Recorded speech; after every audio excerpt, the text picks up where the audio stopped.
after a company restructures, they get into this now what dilemma. And really what that is that they finish the restructure. Leaders are exhausted. They spent a lot of time, sometimes a year. I've worked with organizations where a year to 2 years of moving the boxes around is what it's taken. And now what is, okay, what do we do now? Often the consultant they've been working with has given them the design, they've finished all the placements, and they say, okay, now what? Let's train everyone on how to work in this new environment. So organizational development professionals are out there, and HR and training people are looking for matrix management training. So, and what they're trying to do is figure out how to help leaders work across the business. Prime example, I just had an example of an organization that had restructured, and they had matrix managers and they had direct line supervisors. And they were looking for training for the direct line supervisors on how do you work in this matrix, not even thinking about the matrix managers. They also wanted to give their team members training. Okay, you have 2 bosses now.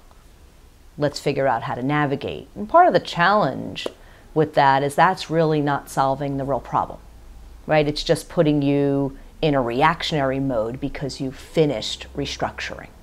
And part of this restructuring process is that if we can eliminate the now what, right? And put yourself in a proactive mode and prepare for it, then everyone will be ready for it. And they'll know what to expect coming out of that. Another now what syndrome that I see is it's not just about training, but it's about, okay, how do I help them deliver upon their accountability? For me, you know, that first one I was talking about, the now what for the OD professional looking for training or the leaders, I like to think of the now what also is really for the people impacted by the restructure, so that you're focused on the leaders and the team members who have been moved to another box, have a new boss, are now in a centralized group, and they are feeling now what? They're feeling, what do I do now? I don't know who to take direction from. I don't know what I'm supposed to be doing. And it creates confusion for them. They don't know who their new relationships are. And you need to help them be able to navigate and understand what's changed in the restructure and what they need to be doing differently to collaborate so that we can eliminate the competition, which often is one of the reasons why they did the restructure in the first place. Let me say, the now what syndrome is common after almost every restructure I've seen. It's not an uncommon conversation for me with someone calling a leader or a team member asking questions about what they should be doing next.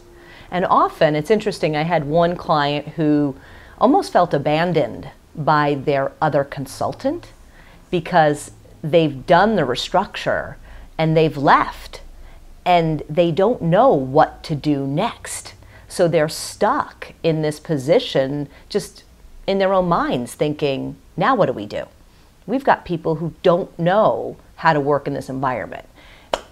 And it's interesting for me as consultants that if you're going to give someone an approach, you have to be able to not just implement it, but operationalize it.